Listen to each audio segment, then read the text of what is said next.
Eu queria, então, oficialmente abrir esta reunião que tem a coparticipação da Academia Brasileira de Ciências, da Academia Brasileira de Ciências Farmacêuticas do Brasil, indiretamente também da Associação Médica Brasileira, que tudo que nós fazemos tem a Associação Médica Brasileira também presente, e que conta, sem dúvida, com alguns dos melhores especialistas no programa, e isso em grande parte pela coordenação, pela co-coordenação dos acadêmicos Jorge Calil, Ricardo Gazinelli, da Academia Brasileira de Ciências, e também do Acácio Lima, presidente da Academia Brasileira de Ciências Farmacêuticas. Mas foram realmente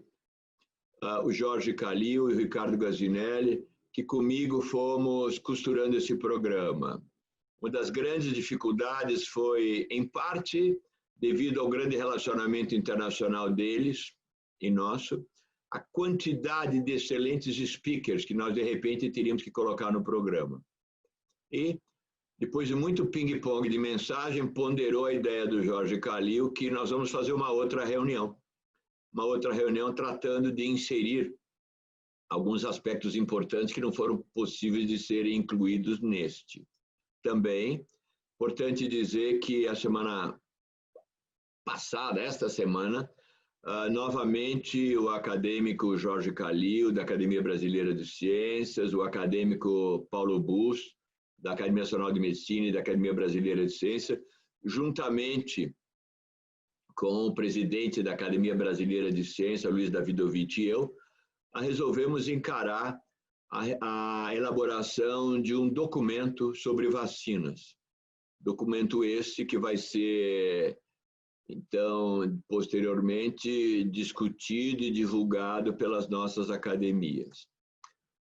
Eu vou passar a palavra aos outros, mas eu queria, desde o início, deixar claro a minha visão pessoal nisso. Trata-se de um assunto que vai continuar a ser explosivo, trata-se de uma discussão muito importante. Nós tivemos uma boa discussão, mas também uma discussão com muitos aspectos desnecessários e sanguinolentos sobre a cloroquina. E a discussão da vacina corre o risco de ser mais importante e pior se não tomarmos vários cuidados. E fica evidente desde o início a importância da comunicação da boa evidência científica, mas também mostrando que a evidência científica muda, que a evidência científica é um valor que nós sempre estamos procurando. E se por um lado defendemos a evidência científica, nós somos os primeiros a admitir que elas são às vezes transitórias. Dizem que a medicina é um conjunto de ideias passageiras transformadas em leis por questões didáticas e comerciais. E as vacinas também estão nessa área.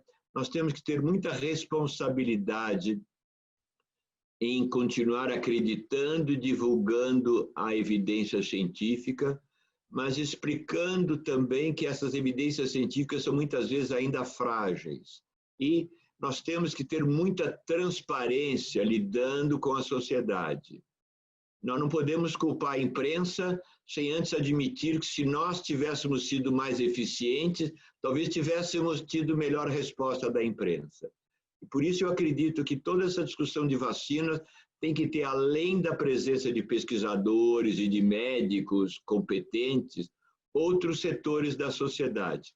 Por isso, essa reunião de hoje à tarde conta, além de cientistas e de gestores públicos e privados de alta responsabilidade, também com indivíduos da assim chamada sociedade civil.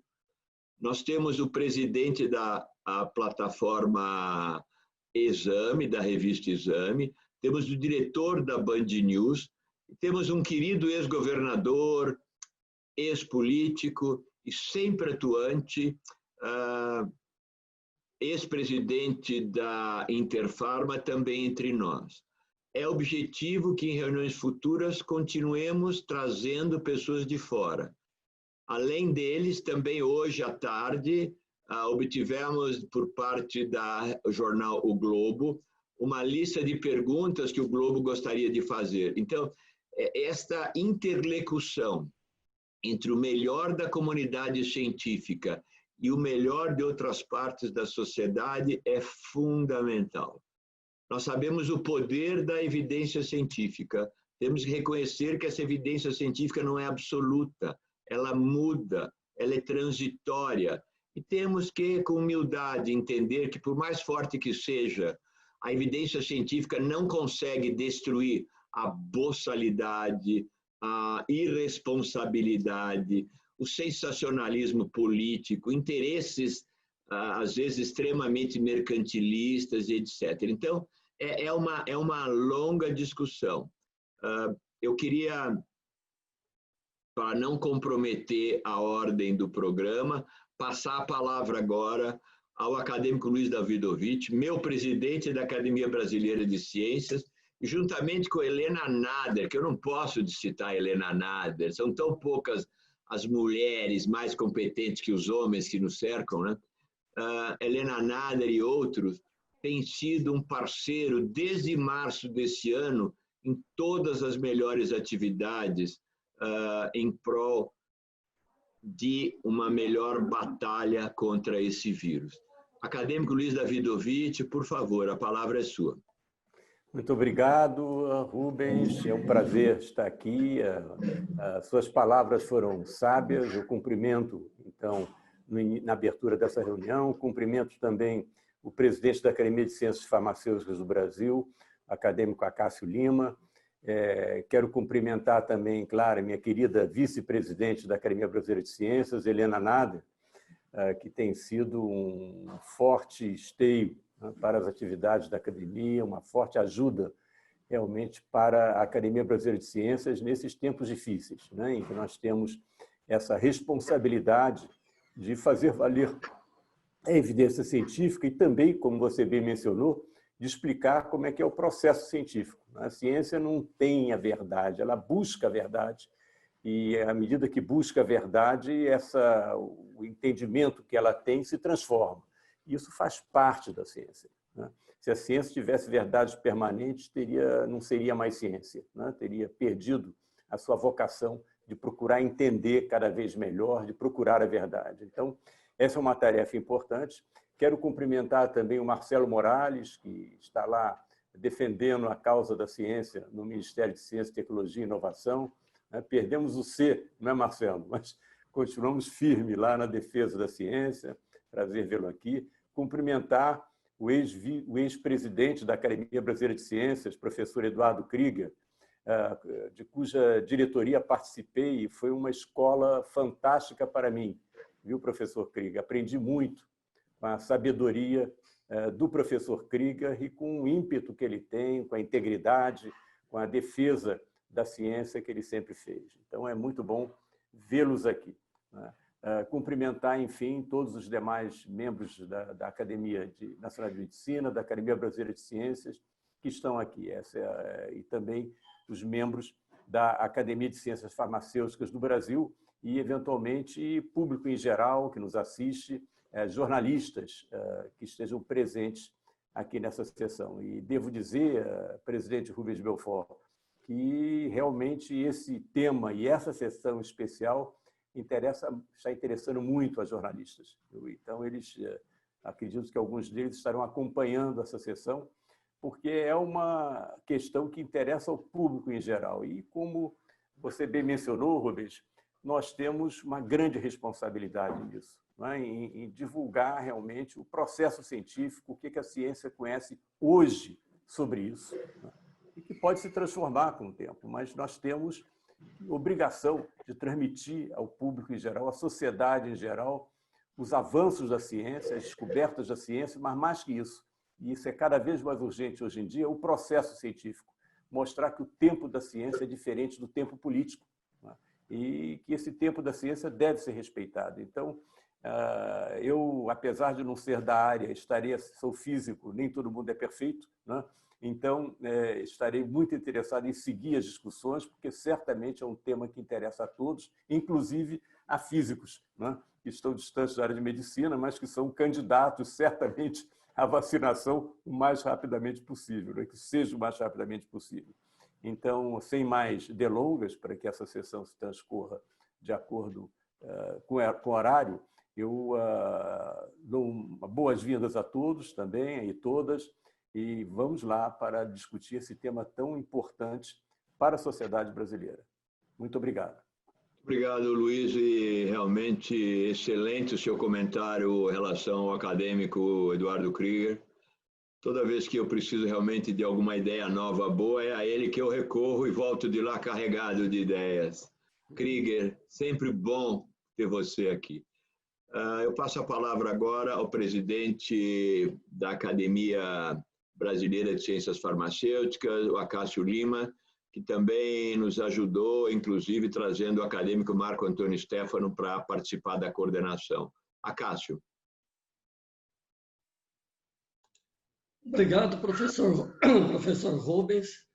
Em nome da Academia de Ciências Farmacêuticas do Brasil, eu cumprimento a todos. Professor Rubens, presidente da Academia Nacional de Medicina, professor Luiz Davidovich, presidente da Academia Brasileira de Ciências, outros amigos aqui presentes, Nelson Mussolini, presidente do Sindicato da Indústria Farmacêutica, Helena Nader, nossa companheira no Conselho do Instituto da Visão, e é um prazer participar ao lado das duas academias mais longevas de ciências, a Academia Nacional de Medicina e a Academia de Ciências do Brasil. Nossa academia também, que remonta a 1920, tem imenso prazer de participar dessa sessão. Em nome dela, eu agradeço. Obrigado. Muito obrigado. Eu queria também agradecer em especial a dois membros da Academia Nacional de Medicina, Jorge Raimundo e Pedro Gross. Jorge Raimundo, o Nelson Mussolini sempre se refere a ele da mesma maneira que eu, é o indivíduo, é o bem escondido. Não gosta de aparecer, mas ele é o bem. E o Pedro Gross também é incansável a todos os momentos, com ideias boas. Eu passo a palavra agora aos três coordenadores do primeiro bloco, Marcelo Morales, Ricardo Gazinelli, Marco Antônio Stefano, se quiserem fazer alguns comentários iniciais. E, aliás, o Marcelo Morales já vai falar em seguida, juntamente com o Ricardo Gazinelli e o Jorge Calil. Então, eu passaria a palavra agora ao acadêmico Marco Antônio Stefano, representando a Academia do Brasil de Ciências Brasileira de Ciências Farmacêuticas. Se ele quiser falar algumas palavras, por favor, o microfone é teu, Marco. Muito obrigado, Rubens. Eu agradeço o convite em poder participar da coordenação do sistema de vacinas. Como médico veterinário, eu só tenho a comentar que a vacinologia ela começou na medicina veterinária há mais de 100 anos atrás. E hoje nós estamos vendo, junto com o coronavírus, nós temos 3 coronavírus na saúde animal, a canina, a aviária e a felina, que também são desafios na medicina veterinária e hoje passam a ser desafios para a área humana. Então, hoje a minha experiência, o que eu tenho a trazer para o combate ao Covid-19 é essa experiência na produção de vacinas, desde a área veterinária à área humana. Lembrando que a primeira cultura celular acima de 10 mil litros de cultura de célula foi feito dentro da área da farmacêutica veterinária para a febre aftosa. E trabalhar com a produção de 30 mil litros por semana, com meio de cultura, com célula, com produção, atendendo a 150 milhões de doses por ano de uma vacina, é um desafio. E para o Covid vem esse desafio, não é só produzir a vacina, nós não vamos ter seringas, não vamos ter agulhas, não vamos ter dispositivos, vai faltar tudo isso para poder atender uma população mundial. Então, a preocupação são várias, e é isso que eu tenho a dizer. Muito obrigado, Rubens. Muito bem lembrado, Marco Antônio. Eu tinha justamente esse ponto também para depois você comentasse. Quer dizer, haja oxigênio, haja paciência, mas haja seringa também, O problema é complexo. Nós estamos com 213 pessoas no Zoom, estamos já com um grande número de pessoas no YouTube, e eu lembro que a plataforma Exame está gravando e divulgando todo esse simpósio para um número, não sei, de 1 milhão de pessoas que eles têm na plataforma, mostrando o impacto e a possibilidade que as academias têm de influenciar na sociedade. E falando isso, eu passo a palavra por ordem aqui de programa, não sei porquê. Marcelo Morales, você entrou em primeiro lugar na listinha aqui. Acho que a Sandra botou você em primeiro lugar porque ela gosta mais de você. Se quiser falar algumas palavras, Marcelo? Senhor presidente Rubens Belfort, muito obrigado pelo convite. Eu queria também cumprimentar o presidente da Academia Brasileira de Ciências, Luiz Davidovich, e também o nosso presidente da Academia de Ciências Farmacêuticas, doutor Acácio, meu confrade, o Stefano, também meu amigo Gazinelli, a todos os membros da diretoria, agradecer pela confiança. Eu gostaria, presidente, de só colocar, se o senhor me permitir, alguns pontos importantes que o Brasil tem feito, e eu acho que é extremamente importante estressar o que o Brasil tem feito em relação a essa pandemia, e especialmente em relação às vacinas. Então, eu gostaria de lembrá-los, é muito importante colocar que nós colocamos aqui especialistas, trouxemos especialistas aqui no Ministério, desde fevereiro, antes da pandemia ser anunciada, né? Em fevereiro, esses especialistas se reuniram e nortearam todas as ações do Ministério da Ciência e Tecnologia. O grupo desses especialistas nós chamamos de Rede Vírus MCTI, e que norteou todas as sub-redes da Rede Vírus, que nos trouxe à tona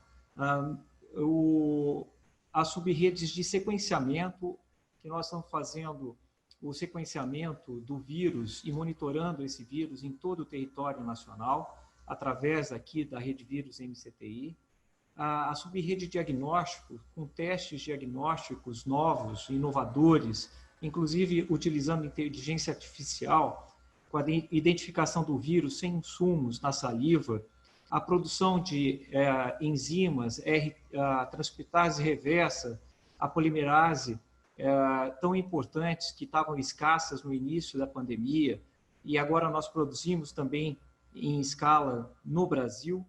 As vacinas, o sub-rede de vacinas, o biobanco que colocamos na Fiocruz, ensaios clínicos, nós temos no Brasil mais de 200 ensaios clínicos envolvendo a Covid-19, e também tão importante quanto o levantamento dos impactos sociais e econômicos da Covid-19 faz parte das ações da Rede Vírus. Em relação às vacinas, nós temos interlocuções aqui, principalmente através do Ministério da Saúde, com interlocuções internacionais, principalmente com a AstraZeneca. Todo mundo sabe aí da Universidade de Oxford, e nós tivemos alguns problemas aí, mas faz parte do desenvolvimento de vacinas, também com a China e várias outras vacinas sendo desenvolvidas, e também aqui no Brasil, com o suporte lá em fevereiro, já recrutando 2 Institutos Nacionais de Ciência e Tecnologia. Nós recrutamos 2 vacinas, 2 pesquisadores, que eu vou mostrar quem são daqui a pouco, que estão desenvolvendo e estão em fase pré-clínica. São as vacinas mais adiantadas no Brasil. Então, nós temos a estratégia de ter interlocução internacional e o desenvolvimento da nossa própria estratégia de desenvolvimento de vacina nacional.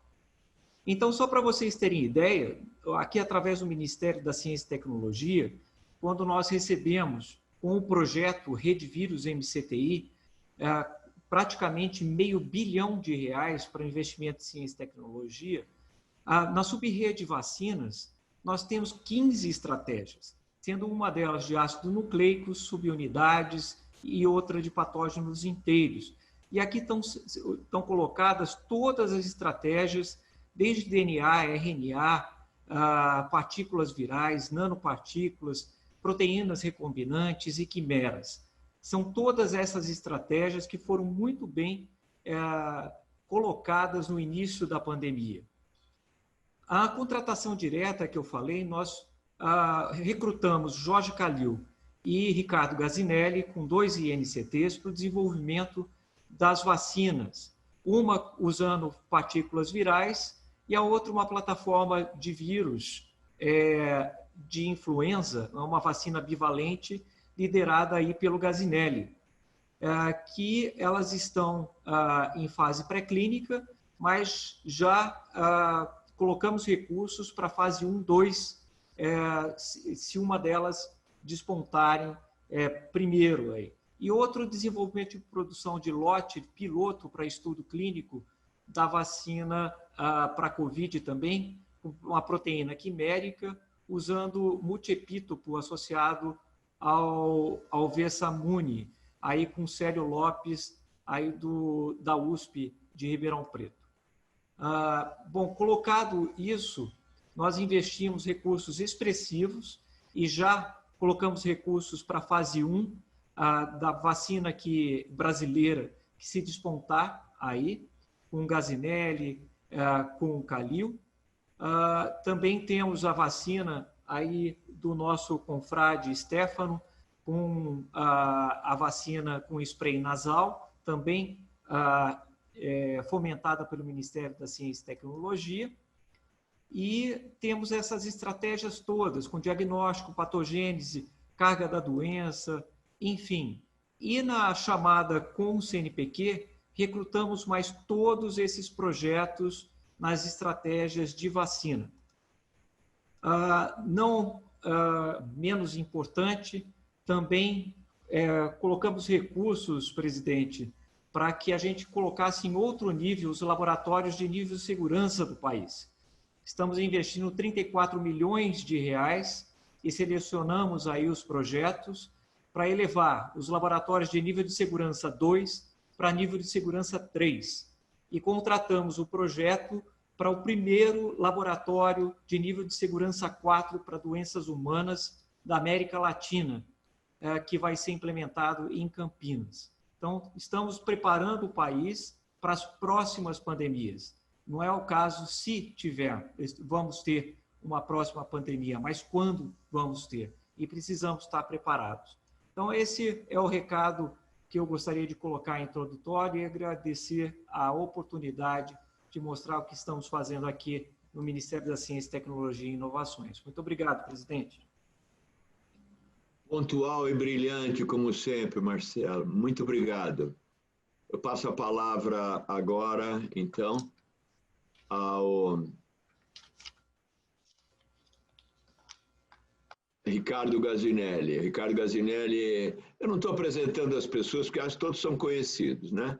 Ricardo Gazinelli é um grande e antigo amigo, desde a época do NIH, desde a época da toxoplasmose. Ricardo, se você disser que eu não mudei, eu vou dizer que você está igualzinho há 30 anos atrás. Você não mudou nada. Você está igualzinho. Vamos lá. Tá bom. Primeiro eu gostaria de agradecer aí a oportunidade e dizer que é uma honra estar aqui entre tantos notáveis e dizer que agradecer aí o presidente da Academia Brasileira de Ciência, o Luiz Davidovich, e ao Rubem Belfort pela me incluir aqui nessa organização desse evento e dizer que foi um prazer aí trabalhar com você e com o Jorge Calil esses dias. Eu também não vou falar muito, mas eu gostaria, então, primeiro, de falar, realmente dar os parabéns aí para o Marcelo Morales, que tem sido uma liderança extremamente positiva e eu acho que ele tem conseguido mover fundos ali do MCTI, que há muito tempo eu não tenho visto uma ação tão efetiva. Eu acho que ele conseguiu estruturar essa rede de vírus que realmente permitiu que muitos pesquisadores agissem logo em diferentes frentes no combate à Covid-19. Então, o nosso grupo em Belo Horizonte, que nós temos lá o Centro de Tecnologia de Vacinas, com o apoio da rede, nós conseguimos, em menos de 5 meses, desenvolver um teste imunológico para Covid-19, que está em vias, então, de ser aprovado pela Anvisa e iniciar a produção em biomanguinhos para distribuição na rede pública, nos hospitais de campanha. Então, isso aí, realmente, graças a essa organização da Rede Vírus e também uma rede de colaboração extremamente importante entre várias instituições no Brasil, que eu digo aqui, a USP, Fiocruz, Butantan e várias outras, o FMG, que permitiram, então, nós temos essa ação tão rápida.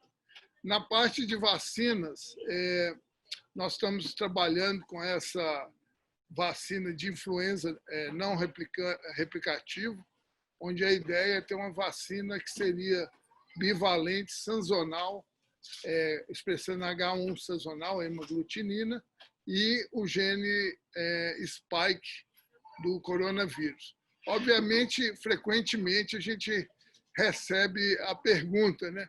Como que você vai competir com empresas que estão recebendo bilhões de reais, como a Moderna e a AstraZeneca, estão investindo um valor enorme nessas vacinas que estão aí no front, já estão no fase 3. Eu acho que é extremamente importante que os grupos brasileiros continuem trabalhando. Eu acho que, até parafrasear aqui o Calil, né? Nem sempre o melhor caminho é o caminho mais curto, nós ainda não temos resultados, mas, além disso, eu acho que é extremamente importante capacitar o pessoal e criar uma massa crítica que vai atuar e vai monitorar o que está acontecendo aqui nessa pandemia e possa estar preparada para uma pandemia futura ou uma epidemia, como nós vimos recentemente, Zika e Covid-19. Tá? Então, eu acho que, do ponto de vista científico, eu gostaria de falar isso. E aí eu gostaria também, eu imagino que nós vamos discutir vários pontos extremamente importantes sobre as vacinações, os testes de vacina.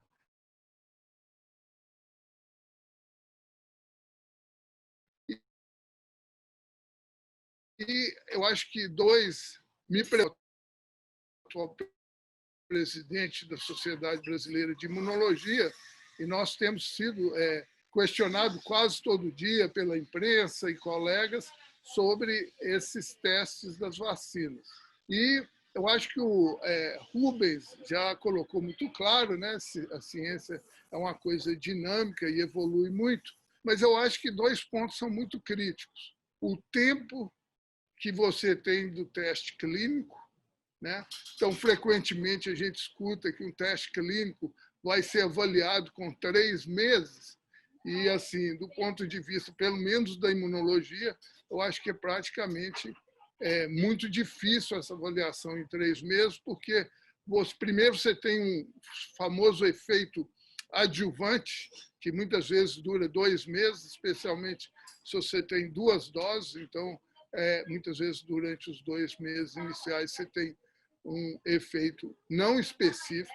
Você tem um período de desenvolvimento da resposta imunológica e depois você tem a questão da duração da resposta imunológica. Então, numa situação urgente como nós vivemos, obviamente, nós queremos uma vacina o mais rápido possível, mas eu acho que a medida de eficácia ela tem que ter um tempo mínimo.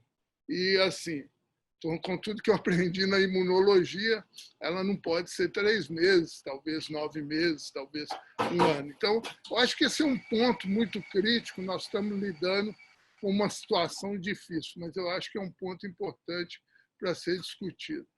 O segundo ponto é qual que seria uma eficácia mínima de uma vacina aceitável para ser distribuída na campanha nacional, né? Então, assim, acredito eu que seria desejável uma vacina com 80% de eficácia, né? E isso, uma vacina dessa justificaria uma campanha nacional. Agora, uma vacina com 50%, 60%, ela é uma vacina aceitável ou ela é uma vacina que deve ser empregada em grupos de risco, onde, caso ela atenue a gravidade da doença? Então, eu acho que isso é extremamente importante. Me parece ser uma questão ainda que não está sendo abertamente discutida, e eu acho que há muitas dúvidas, não só entre os cientistas que acompanham o processo, mas como a sociedade de uma maneira geral. Então, eu gostaria realmente de dar uma ênfase nesses dois pontos, né? Eu acho que nós vamos ter tempo para discutir isso, e eu acho que tem que ser realmente uma discussão bem aberta para que a sociedade entenda, né, qual que é o valor de uma vacina que tenha 50% de eficácia.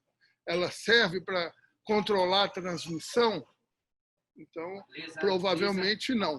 Então, ela pode servir para proteger contra a doença em uma porcentagem da população.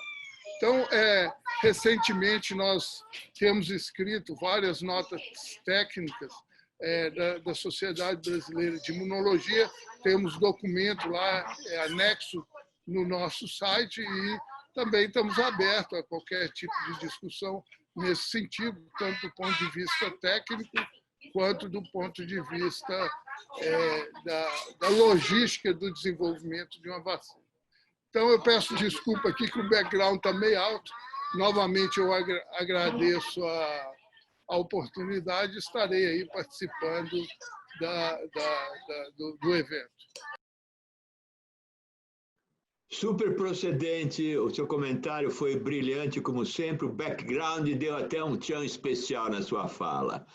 Alguns avisos rápidos. Aí, primeiro, nós estamos com mais de 300 pessoas já assistindo. Segundo, é impossível, olhando essas janelinhas aí, saber quem que está querendo falar. Então, por favor, usem o chat.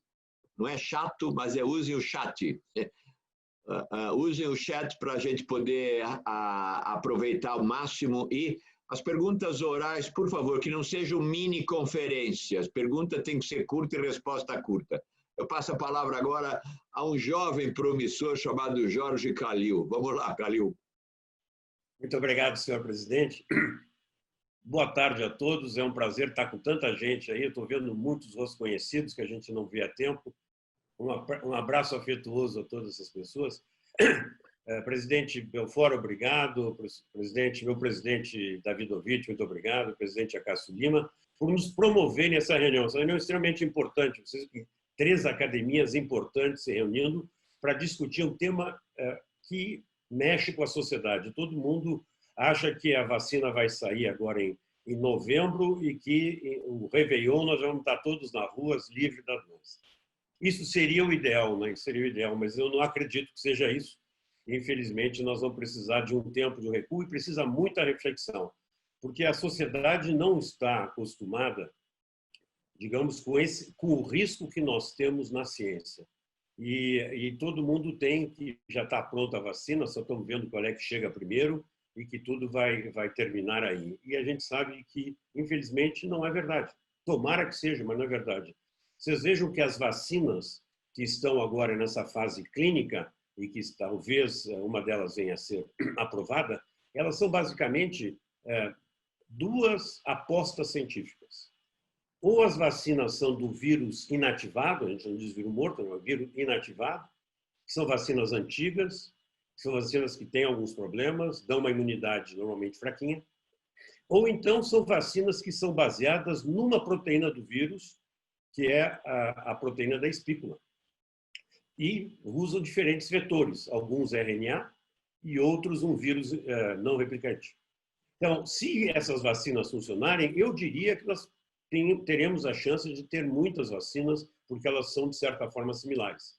Agora, muita gente resolveu estudar melhor a resposta imune para fazer uma vacina que seja diferente, porque essas vacinas, nós não conhecíamos a resposta imune contra o vírus quando essas vacinas começaram a ser feitas e chegaram rapidamente, ainda bem, em ensaios clínicos. E o nosso grupo, como outros grupos também, resolvemos estudar um pouquinho melhor quais são os anticorpos que são importantes, quais são os linfócitos T que são importantes e assim por diante. Nossa vacina vai demorar mais, assim como a do Ricardo, mas pode ser que sejam mais efetivas.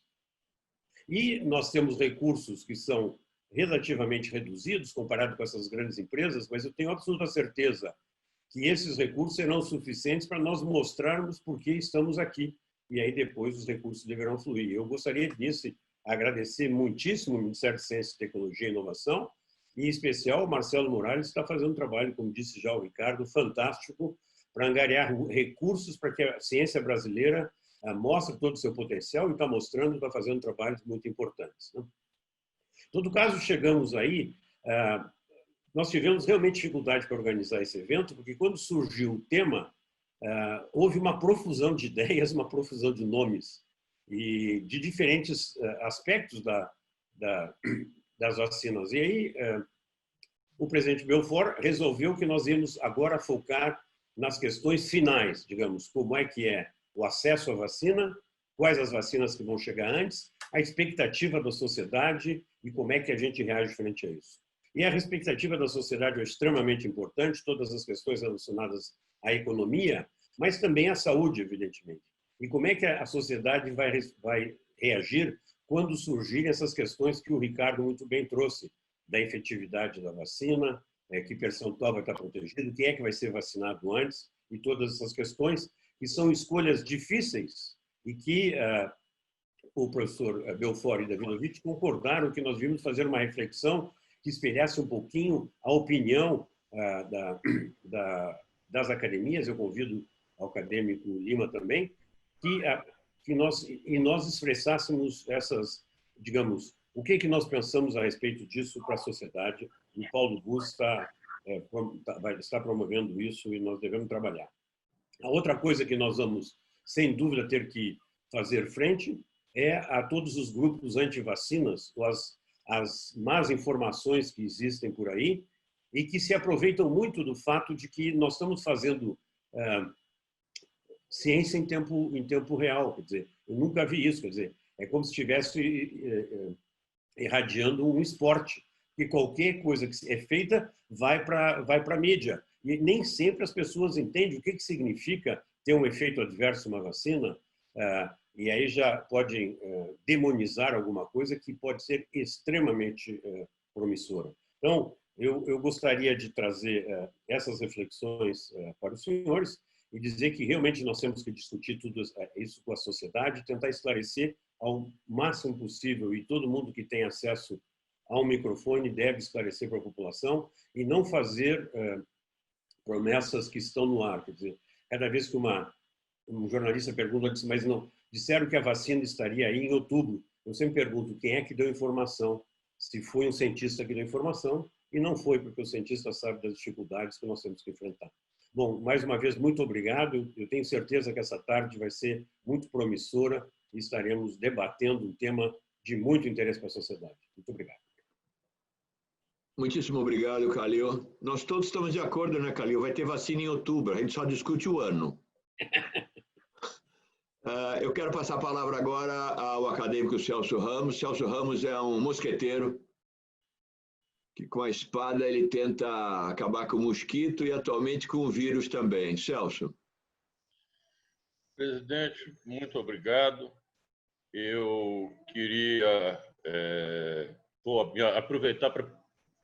Enquanto Vossa Excelência falava, eu preparava um slide porque eu resolvi aproveitar a bola que Vossa Excelência lançou em profundidade e ver se eu consigo fazer um gol.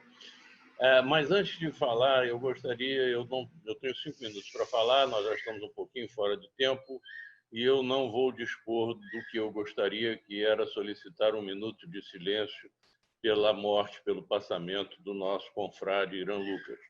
Gostaria, no entanto, que Vossa Excelência, em momento adrede, se referisse a isso. Eu vou me permitir colocar alguns diapositivos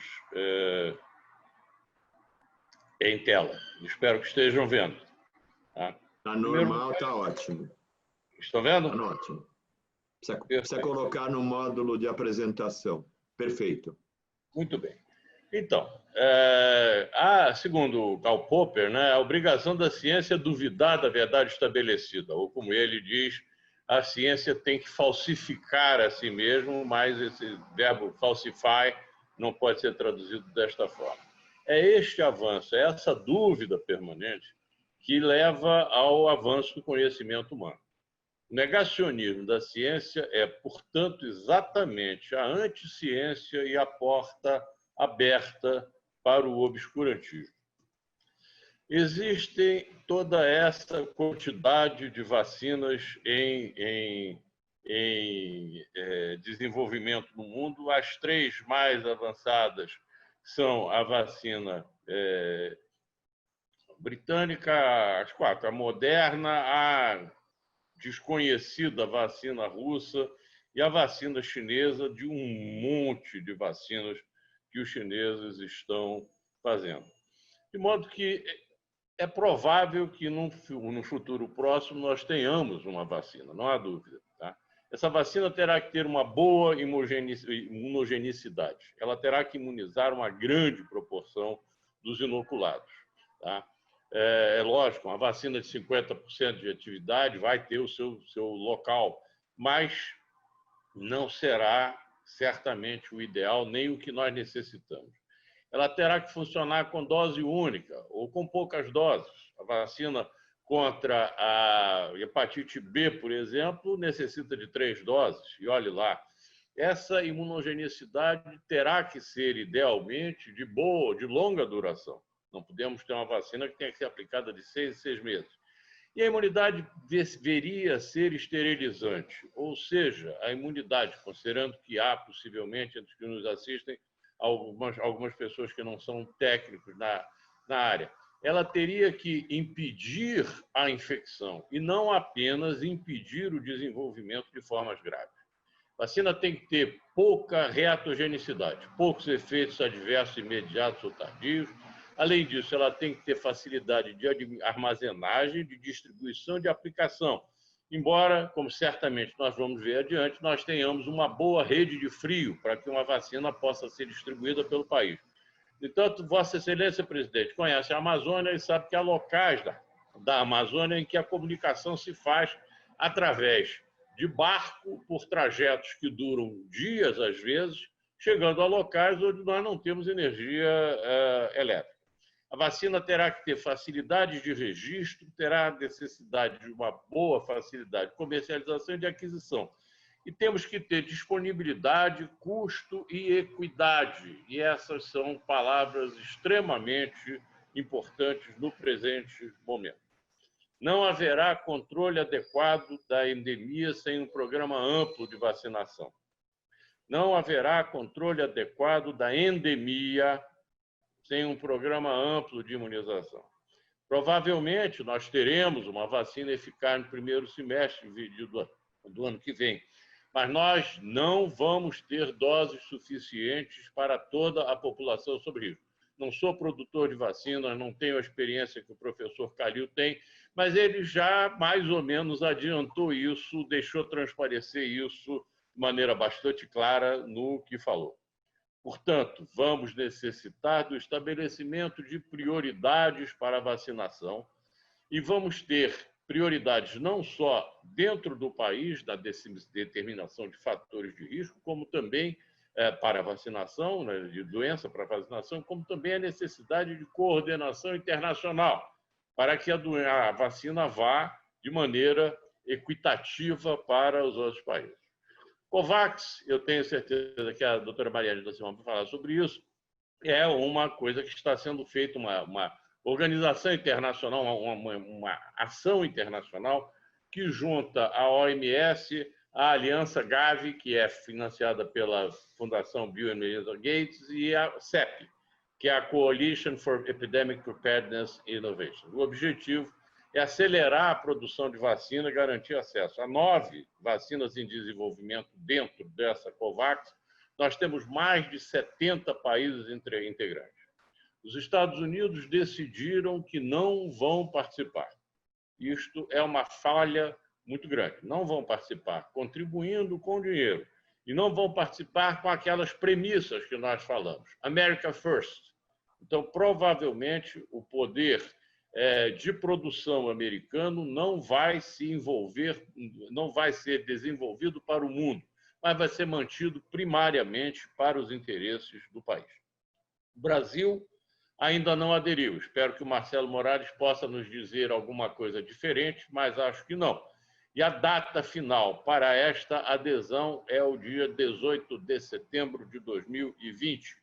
Estamos no dia 17, amanhã é dia 18, e eu não vejo maior perspectiva de que a gente tenha nisso. O objetivo da COVAX é termos 2 bilhões de doses até o final de 2021, lembrando que a população mundial se aproxima mais de 8 bilhões de pessoas.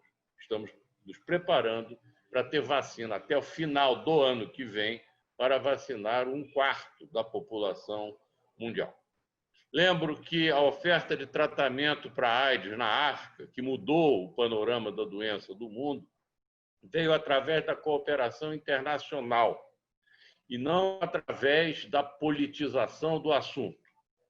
Muito obrigado, presidente. Era isso que eu tinha para falar. Agradeço a oportunidade e espero que nesse documento que as academias vão sair, vão pôr a lume, venha um ressalto dessa importância de colaboração internacional para que a gente possa alcançar o objetivo de todos, que é o controle dessa endemia.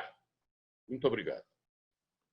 Muitíssimo obrigado. Sem dúvida nenhuma, esse documento vai ser outro desafio, mas eu acho que as academias têm que responder os desafios sob a liderança do Luiz Davidovich, Jorge Calil, Paulo Buzzi, com a minha contribuição também. Nós vamos fazer isso sim acontecer. As pessoas, talvez, que não sejam da Academia Nacional de Medicina, estranhem o fato de eu ser chamado de Vossa Excelência, mas isso faz parte da academia. Da mesma maneira que eu insisto em tentar chamar o Jorge Raimundo de Sir, ele não aceita, e eu digo, mas tem tantas poucas pessoas no mundo que eu conheço que eu posso chamar de Sir. Então, na academia, eu tenho essa posição que me honra muito. Nós estamos já um pouquinho avançados no assunto, mas a discussão vai ser quente e longa. Eu queria dar a palavra agora à professora doutora Mariângela Simão, da Organização Mundial da Saúde. A professora doutora Mariângela Simão é uma das muitas, apesar que relativamente poucas, brasileiras de alta competência e de sucesso, trabalhando no exterior e ocupando cargos de liderança. E ela aceitou, e agradeço porque na Europa já é bem mais tarde que agora, falar alguma coisa para nós sobre as iniciativas da OMS para oferecer vacinas com equidade. Mariângela, muitíssimo obrigado e a palavra é tua. Obrigada, presidente. Obrigada também pelo convite para a OMS falar nesse fórum. E eu vou já pedir desculpas de antemão, porque apesar de ser tarde aqui, ainda tem uma reunião às 8h30 da noite aqui, que é 5h30 da noite aí. Eu queria começar colocando 3 pontos. Um deles que é um básico. Assim. Alguém outro dia falou, e eu gostei muito, a pessoa falou assim que a gente está enfrentando uma pandemia, Celso, ainda é uma pandemia, vai talvez vire uma endemia, mas ainda é uma pandemia. Não é uma corrida de 100 metros. A gente tem que estar preparado para uma maratona. Então, a gente tem que ter fôlego para aguentar e para tocar o barco para frente por bastante tempo ainda. Segundo ponto que eu queria colocar inicialmente também, é que eu acho que foi colocado não só pelo Celso, mas por outras pessoas também, a gente vive um momento de politização dessa pandemia, né? E o nacionalismo exacerbado, né? Já era um mundo que tinha alguns governos de países importantes e outros mais periféricos, com uma visão mais nacionalista, e isso, nesse momento, é uma tragédia, na medida em que a gente vê que esse vírus está presente em todos os países e territórios, qualquer que seja a relação que você chame no mundo, ele está presente, e não tem imunidade comunitária suficiente. A OMS hoje estima que está entre 5% e 10% globalmente a imunidade contra a Covid, então quer dizer que ninguém está protegido enquanto tiver algum surto em algum país, né? Então, tentar cuidar do seu território apenas não vai ajudar, você precisa de uma solução global. Terceiro ponto é que há por conta, de uma certa forma, a gente tem a vantagem de ser um vírus tão democrático, né? E o Celso, e eu vimos do movimento de AIDS, e o HIV no início era um vírus bastante democrático também, quer dizer, está presente em tudo quanto é lugar.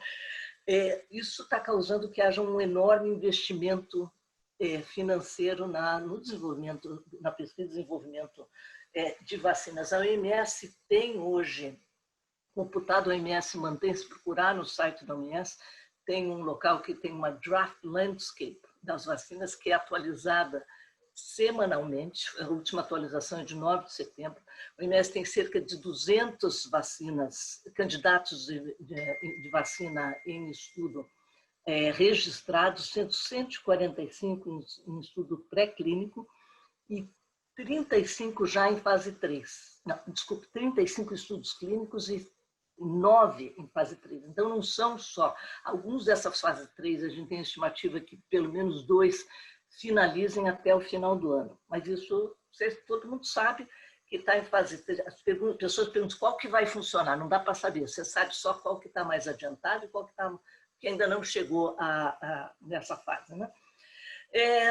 Sobre as questões internacionais, acho que o Celso tocou em alguma delas. A OMS, a Organização Mundial de Saúde, trabalhando bastante em conjunto com outras organizações internacionais de saúde, não apenas em vacina, mas também nos terapêuticos, né, nos medicamentos, as moléculas pequenas e os bioterapêuticos, e na área de diagnósticos, né? Inclusive agora com bastante ênfase com a entrada no mercado potencial de 3 testes de antígeno, testes rápidos de antígeno. Mas o principal foco da atenção global está na esperança de ter uma vacina rápida, né? E aí tem essa coalizão que é coordenada como o Celso falou, pelo OMS, pelo CEP e pela Gavi, que é a Iniciativa Global de Vacina, que se chama COVAX. E por meio da COVAX, não, mas é uma iniciativa que está buscando pensar no processo, não é apenas 9 candidatos, né, mas no processo de end-to-end, desde a pesquisa e desenvolvimento até a distribuição para os países. O que a OMS está fazendo? Porque a questão, um desafio enorme que a gente enfrenta é o acesso equitativo, né? Acho que a maior parte das pessoas que está aqui passou pela H1N1, né, período de 2009, ainda estava no Ministério da Saúde nessa época, e a gente sabe o que aconteceu em 2009, que os países ricos tiveram acesso à vacina mais rapidamente e os países em desenvolvimento não tiveram acesso. E quando houve uma sobreprodução, a capacidade de produção, tinha muita vacina no hemisfério norte, tentou-se fazer um dumping dessas vacinas no hemisfério sul e a pandemia já tinha passado. A gente estima que isso não vai acontecer dessa vez, né? E a OMS desenvolveu, já aprovou com os países uma proposta para uma alocação justa, equitativa de vacina. Então, o que a gente está falando? Nós temos certeza ano que vem, como o Celso estava falando, precisa 2 bilhões de vacinas. Essa é uma estimativa bastante otimista, na verdade, Celso.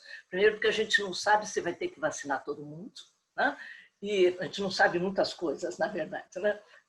Mas nós estamos trabalhando com a possibilidade de se ter disponibilidade de 2 bilhões de vacina. Certo? Contou com o portfólio desse consórcio de vacinas que está se colocando, vai ter provavelmente 15 candidatos de vacina nesse portfólio. E dentro desses 2 bilhões de vacina, a OMS propôs para os países, está aceito, né, tem essa proposta para alocação, de que todos os países tenham acesso, num tempo razoavelmente simultâneo, a vacinas para cobrir até 20% da sua população. E a gente está pensando que, nesse primeiro momento, teria que ter critérios com objetivos de saúde pública, priorizando, por exemplo, em primeira instância, digamos que você tenha 3, 4% de vacina disponível no primeiro momento, a recomendação seria para que profissionais de saúde sejam vacinados primeiro. Você precisa proteger o sistema de saúde.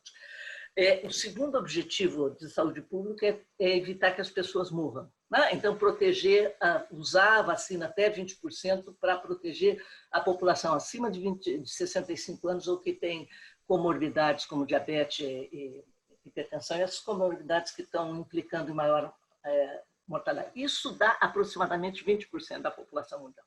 É claro que o Japão tem mais, porque o Japão tem mais velho, né? Então, é uma média, mas é baseada em cima pensando que isso possa ser disponibilidade. Aí, qual o mecanismo? Porque uma alocação que você negocia com os países, ela é um papel, né? É uma coisa assim. Mas onde é que vai se ter as vacinas? Então, a gente está chamando, junto com a Gavi, né, com a iniciativa de vacinas, a OMS está apoiando o desenvolvimento de um pool, que é uma forma de um consórcio. Em inglês se chama de COVAX Facility. Em português não faz sentido nenhum, né? Mas é um consórcio que todos os países no mundo foram convidados a participar, né?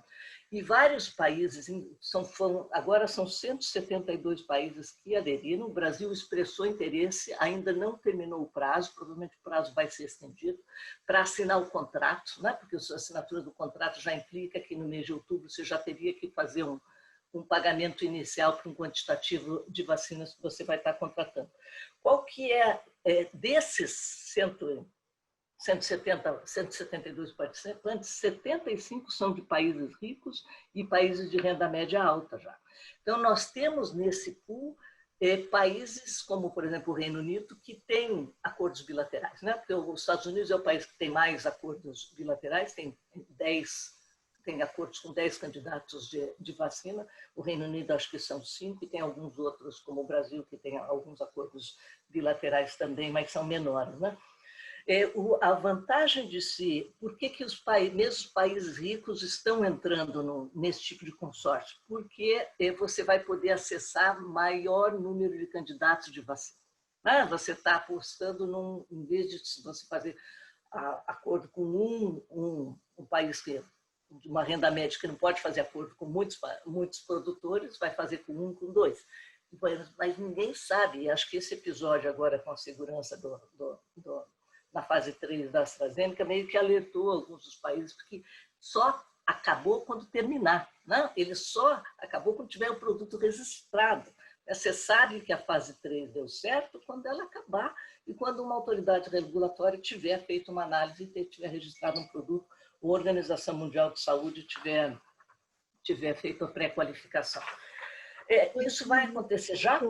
Vai acontecer já, acho que está bem colocado, as pessoas já mencionaram isso anteriormente, acho que esse tipo de fórum em que traz informação, e os cientistas que estão aqui, os acadêmicos, são extremamente importantes, porque vocês são fazedores de opinião, que não é que nem nos filmes, que você faz uma vacina de um dia para o outro, né?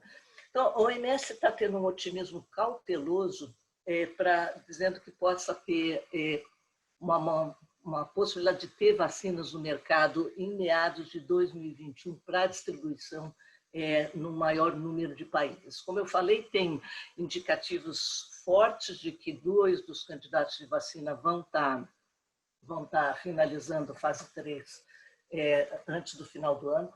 Agora, aí tem todas as incertezas que já foram mencionadas também com relação à vacina, né? Sobre a imunogenicidade da vacina, sobre a segurança da vacina, sobre a eficácia da vacina. Essa vacina, a maior parte desses candidatos não está sendo testado em pessoas mais acima de 55 anos, por exemplo. Então, não tem nenhum teste em crianças. Obviamente, mulheres grávidas são as últimas a ser testadas como crianças, né? A necessidade de rede de frio vai ser um fator importante se forem as vacinas mais de plataformas novas, né? Ter menos 70, menos 80 graus. Isso causa problemas com relação à rede de frio, e talvez a Carla possa mencionar alguma coisa na sequência. Então, doutora.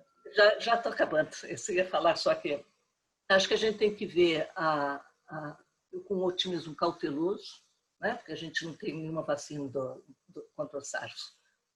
Já contra o coronavírus nunca feita no mundo, né?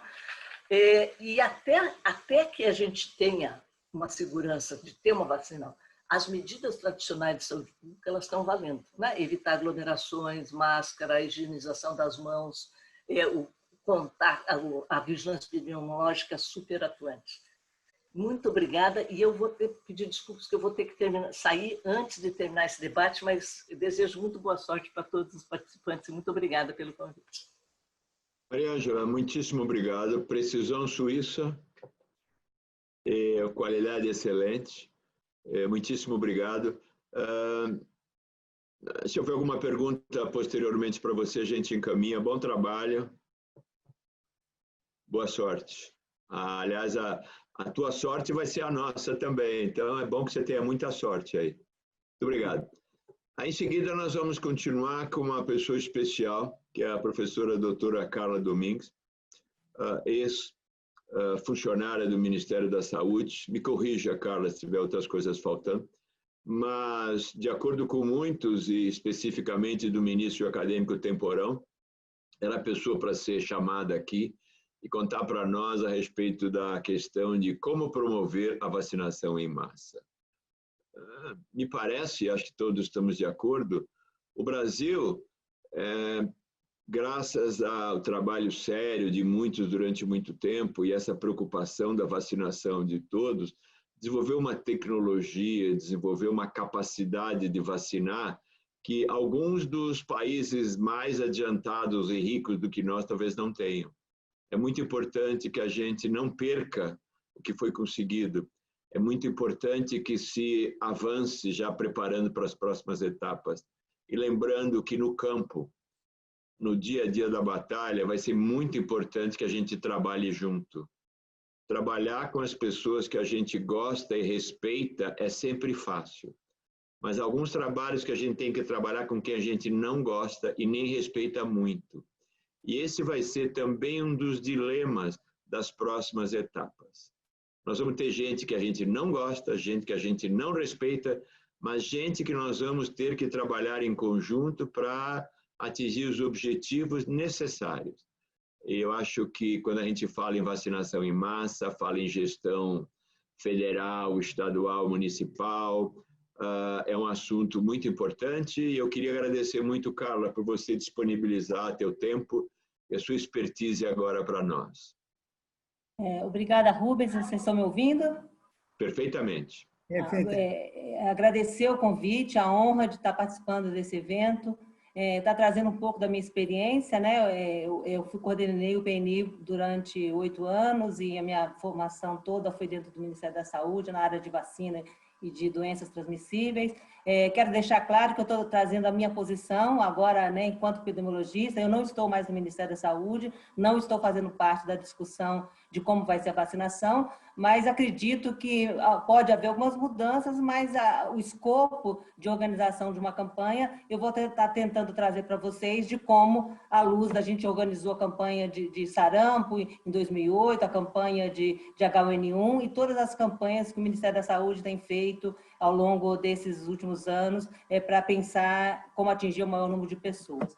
Então, o primeiro ponto para que a gente discutir é entender, né, que a população entenda, né, que a gente, para começar uma campanha de massa, de vacinação em massa, nós temos que ter clareza de qual é o objetivo que nós queremos, né? Se nós queremos controlar a doença, o que significa controle? É diminuir gravidade e hospitalização e morte, ou se nós podemos avançar, né? Eu vou ter uma vacina com maior eficácia e que ela tem o maior número de doses disponíveis, eu vou poder estar discutindo eliminação e erradicação como minha meta principal. Então, para cada desses objetivos, eu vou ter que pensar etapas diferentes que elas vão ter que ser organizadas em relação ao planejamento, à organização e o próprio processo de comunicação da população, entender o que é que o Ministério da Saúde está fazendo. Bem, em relação à questão do planejamento, o primeiro ponto, né, que é fundamental que o PNI esteja trabalhando articulado com a vigilância epidemiológica para que ele possa compreender e caracterizar o problema de saúde pública que está diante da sua necessidade de intervenção. E, para isso, né, precisa-se que a vigilância tenha dados oportunos e de qualidade para que a gente possa ter indicadores precisos, né, que mostrem qual é o risco de adoecer, ter complicações e óbitos na população como um todo, e não em ilhas de localidades, né, que a gente, no país continental como o Brasil, que a gente tenha essa dinâmica da doença em todas as regiões, que a gente possa traçar um perfil, claro, dessa doença e fazer a tomada de decisão. Para isso, a gente vai trabalhar com indicadores de incidência, prevalência, hospitalização, mortalidade, e claro que os estudos científicos publicados, eles serão fundamentais para que a gente possa complementar esse arcabouço científico para a tomada de decisão. O segundo ponto, nós precisamos entender esse perfil da vacina, né? Muito já foi discutido aqui hoje no início da nossa discussão, né? A vacina não será disponibilizada para toda a população. Então, primeiro que nós não vamos ter dose suficiente, nós estamos falando hoje de quase 220 milhões de brasileiros, e segundo, porque nos estudos clínicos que estão sendo desenvolvidos até agora, essa vacina só está sendo testada em pessoas acima de 18 anos e até 60 anos, e alguns estudos já estão avançando um pouco mais, mas ela não estará disponível para todo mundo, né? Gestantes, né? Como já foi dito, não será possível vacinar. Então, nós temos que entender, quando esses estudos ficarem prontos, de fase 3, para quem é que essa vacina vai estar disponível neste primeiro momento, porque depois os estudos continuam e com isso vai ser ampliando o número da população-alvo. Mas nesse primeiro momento, a gente vai ter que respeitar aqueles grupos que foram estudados na qual a vacina vai ter registro, né? Que esquema de vacinação que nós vamos ter? Vai ser dose única, 2, 3 doses, vai precisar de reforço. Os dados de segurança, né? A semana passada nós tivemos a experiência de viver, né, em tempo real esses estudos clínicos, né? E você ter que suspender uma vacina porque você teve uma dúvida da segurança da vacina. Isso é completamente normal e a gente tem que entender isso, que isso é um dado fundamental para que a gente, quando essa vacina estiver pronta, nós tivermos a segurança de que essa vacina ela foi passada por todas as fases. E mais importante, né, que isso também sirva para a gente organizar os nossos sistemas de monitoramento, de vigilância, de evento adverso. E para a operacionalização, a gente precisa entender como é que a indústria vai estar entregando essa vacina, se são frascos monodose, multidoses, qual é o tempo de utilização após o frasco aberto, as condições de armazenamento, né? Tanto se está discutindo que as vacinas de RNA têm que se armazenar numa temperatura muito baixa, a menos de 80 graus centígrados. Nós sabemos que nenhum país do mundo hoje, o programa de imunização, tem capacidade de receber essa vacina. Então, como é que nós vamos trabalhar, uma vez que a gente tem, a maioria das vacinas são armazenadas de 2 a 8 graus, é essa a estrutura que nós temos no país e quase que em todo o mundo, né? Foi também já discutida a questão de seringas, né? Por mais que se tenha vacina, tem que ter a compra da seringa, e será que a mesma seringa vai servir para todos os outros tipos de vacina? Se vão ter apresentações diferentes e vamos ter que comprar diversos tipos de seringa.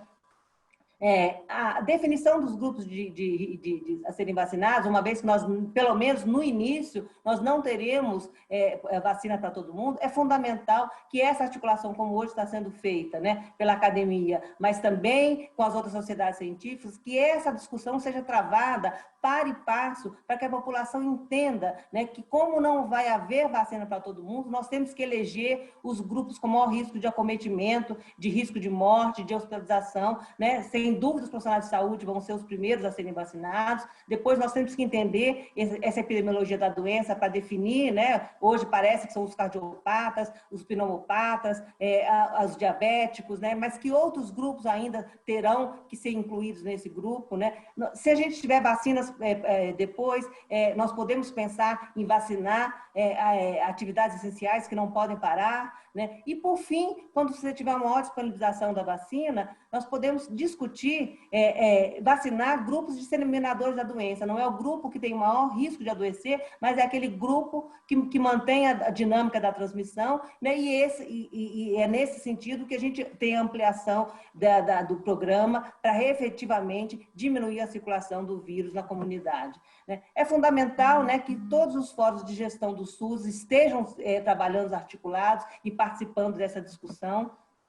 O Ministério da Saúde, né, tem lançado mão de acordos de transferência de tecnologia para a aquisição das novas vacinas incluídas no Programa Nacional de Imunizações. Nós já temos 2 acordos assinados, né, um com o Butantan e o outro com o Biomanguinhos. Mas será que essas vacinas, primeiro torcendo para que elas funcionem, né, que elas cheguem ao mercado o mais rápido possível, mas num cenário B, né, se elas não funcionarem ou nós não tivermos o quantitativo suficiente, né, que outro mecanismo que o Ministério da Saúde vai lançar, né? Vamos fazer uma licitação direta, vamos buscar, né, o COVAX, né, o fundo rotatório para adquirir vacinas complementarmente a esses acordos de transferência de tecnologia. É claro que a população precisa entender, né, que o PNI tem um orçamento definido dentro do Ministério da Saúde. Hoje esse orçamento está em torno de 5 bilhões de reais, mas para fazer uma campanha como essa vai ter que se buscar um orçamento complementar e, claro, entendendo que não é só o custo da vacina, toda a operacionalização da vacinação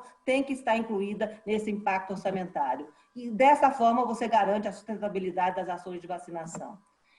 Nós temos que entender que, possivelmente, né, se o Ministério da Saúde está discutindo a compra de em torno de 80 milhões de doses, se a gente tiver uma vacinação monodose, se nós tivermos uma vacinação que seriam 2 doses, significa que essa vacina vai servir para 40 milhões de pessoas, né? Então, será necessário, será possível vacinar todo mundo ao mesmo tempo, porque mesmo assim as vacinas podem ser que não cheguem também ao mesmo tempo. Então, será necessário, dentro da prioridade, definir a prioridade a iniciar a vacinação, né? E isso é fundamental que essa articulação seja organizada e todo mundo tenha um consenso para que não haja uma busca frenética da população e que ela saiba esperar o seu tempo de buscar a vacina e entendendo que muitas pessoas não serão vacinadas nesse primeiro momento, mas que numa ação de equidade nós temos que vacinar aquele grupo que mais precisa.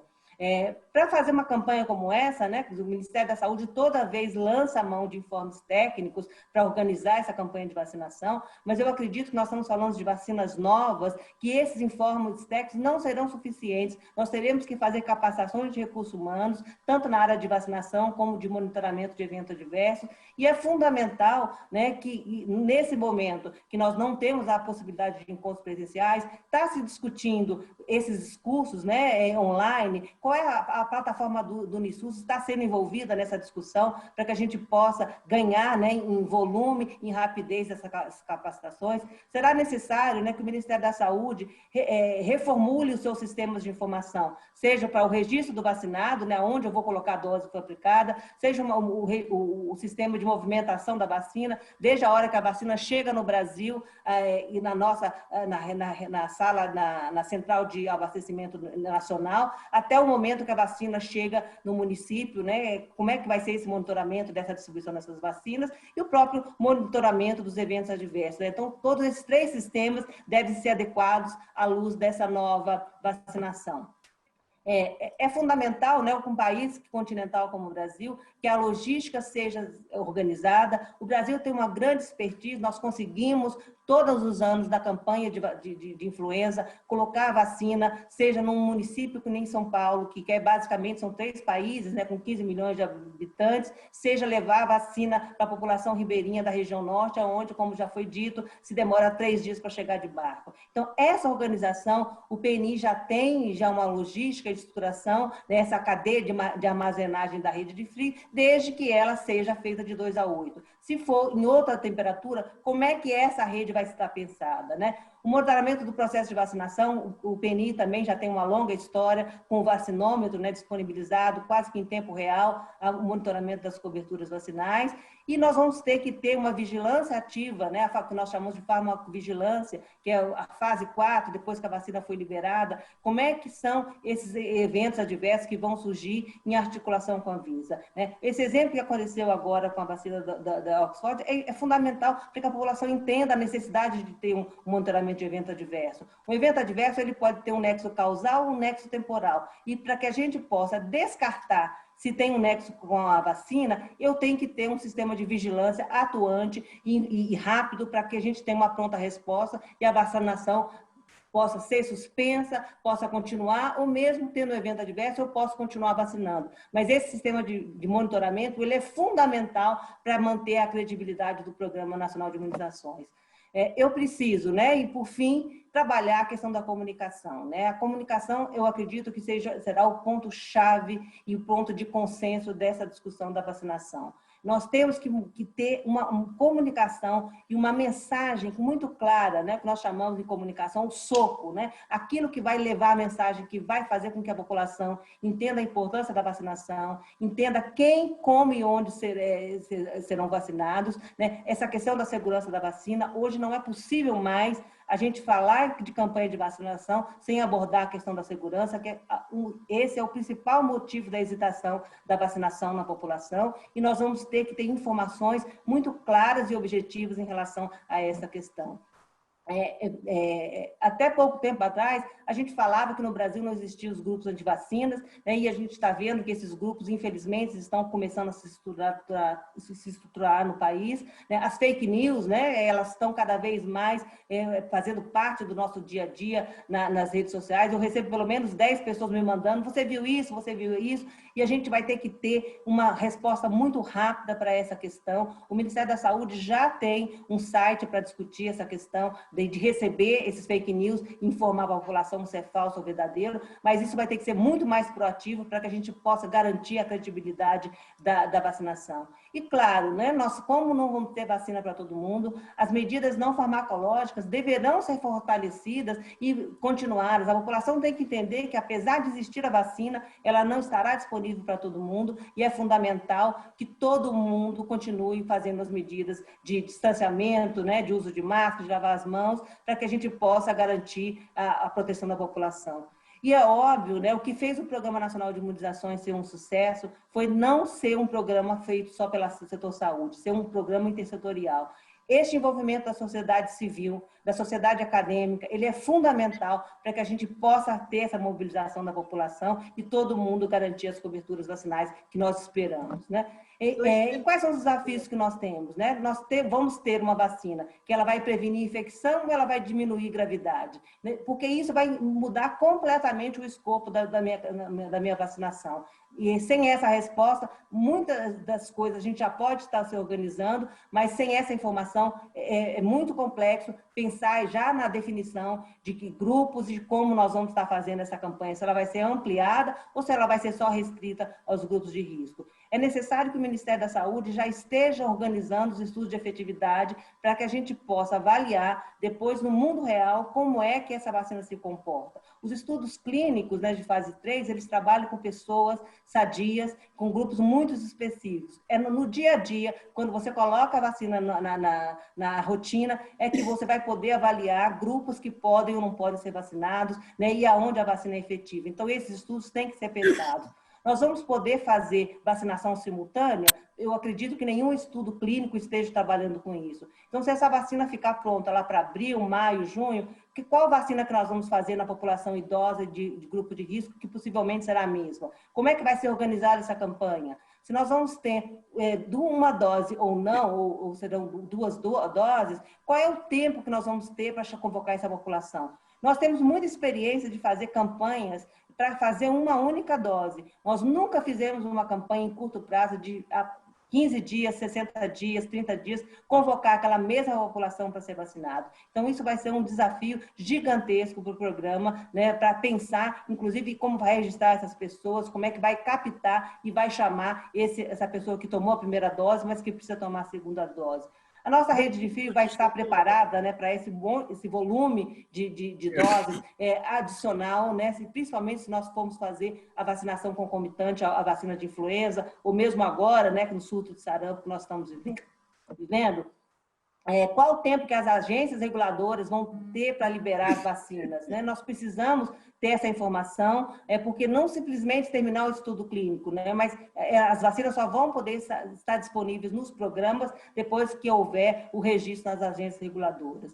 Os laboratórios nacionais que estão fazendo os acordos de transferência de tecnologia, vão ter condições de produzir a vacina a curto prazo de tempo aqui no nosso país? Ou nós ainda vamos ter que estar recebendo as vacinas de fora, dos laboratórios, né, nesse acordo de transferência de tecnologia? Porque isso muda completamente o cenário, né? Se a gente tem a capacidade de produzir aqui, eu posso ampliar rapidamente essa produção. Se eu não tenho, eu só estou ainda no acordo de transferência de tecnologia, recebendo o produto pronto de outro país para o nosso, possivelmente eu vou ficar limitada àqueles números X de doses que foram estabelecidas nesse acordo para o início da campanha de vacinação. Doutora, Nós vamos ter que ter... minutos. Já estou terminando. Nós temos que ter uma resposta rápida à ocorrência de evento adverso, né? Nós temos que ter locais para indicar aonde a população, né, se tiver algum evento adverso, vai ser monitorado, que exames que vão ter que ser feitos, para que a gente possa, num curto prazo de tempo, descartar, né, nexos temporais ou nexos causais, ou, se for um evento adverso, poder dizer, este grupo de população não poderá tomar vacina, mas nós poderemos continuar vacinando outro grupo. E, por fim, né, qual é o percentual de cobertura vacinal que nós vamos estar dizendo que atingimos essa imunidade de rebanho, né? Aqui eu trago o exemplo do sarampo, né, uma vacina que tem 95% de eficácia, que está disponível no Programa Nacional de Imunizações desde 67, né, antes até da criação do PNI, e vocês vejam que nós fizemos a eliminação da doença em 2016, 2 anos depois, justamente porque nós deixamos de vacinar adequadamente a população, nós estamos com um surto, já com 7 mil casos esse ano, 21 estados sendo acometidos, e vocês vejam, né, que a população que mais está sendo acometida é a menor de 1 ano, ou seja, a população que não é vacinada, mas que poderia ser protegida indiretamente se nós tivéssemos uma elevada cobertura vacinal. É isso que nós chamamos de imunidade coletiva. Quando eu vacino o grupo coletivo que precisa ser vacinado, indiretamente eu estou protegendo aquele grupo. Como nós não estamos vacinando adequadamente, vocês vejam, né, que as crianças menor de 1 ano são as mais acometidas e nós temos 34% de 34 por 100 mil a incidência nas crianças de 1 a 4 anos, que são as crianças que já deveriam estar vacinadas. Então, simplesmente ter a vacina disponível não é suficiente para que a gente possa ter a população devidamente protegida, né? E, por fim, né, eu quero dizer Carla, que a gente... Eu sou obrigado a pedir que você... Nós temos um conferencista chegando dos Estados Unidos também daqui a pouco. 1 minuto para acabar, por favor. Já estou terminando. Que a gente entenda, né, que a responsabilidade do Ministério da Saúde, ela não é única, né, nem das secretarias estaduais de saúde e municipais. É um dever de toda a sociedade se organizar para fazer com que nós tenhamos uma única comunicação, uma coesão e um consenso de quem é que precisa ser vacinado, para que a gente possa, em curto prazo de tempo, de forma homogênea, vacinar todos os municípios brasileiros numa ação equitativa, como sempre foi a ação do Programa Nacional de Imunizações. Muito obrigada. Excelente, Carla. Muito obrigado. Obrigado, Temporão, por tê-la indicado. Deus queira que você continue na liderança ou que tenha gente tão boa quanto você na liderança dessas duras e difíceis etapas. Muito obrigado. Eu passo a palavra agora a um outro líder importantíssimo do setor e vai além do setor, que é o José Carlos Fellner, que desde o início foi extremamente gentil e receptivo para falar para nós sobre estratégia de implementação dos programas de vacinas. O José Carlos Fellner é presidente da GSK, a GlaxoSmithKline, e é um grande líder em todo esse segmento. José Carlos, muito obrigado. Boa tarde, obrigado pelo convite. É um prazer estar aqui. Eu vou tentar colocar uma dinâmica diferente de um ponto de vista específico da GSK. Mas para isso eu preciso descrever quem é a GSK em vacinas e vocês vão entender por que a GSK não está na corrida pela primeira vacina, mas pela vacinação. É um conceito que a gente explora mais tarde. Mas quem é a GSK Vacinas, né? Eu estou há 40 anos na GSK, 20 dos quais liderando a área de negócio de vacinas antes de estar como presidente da GSK.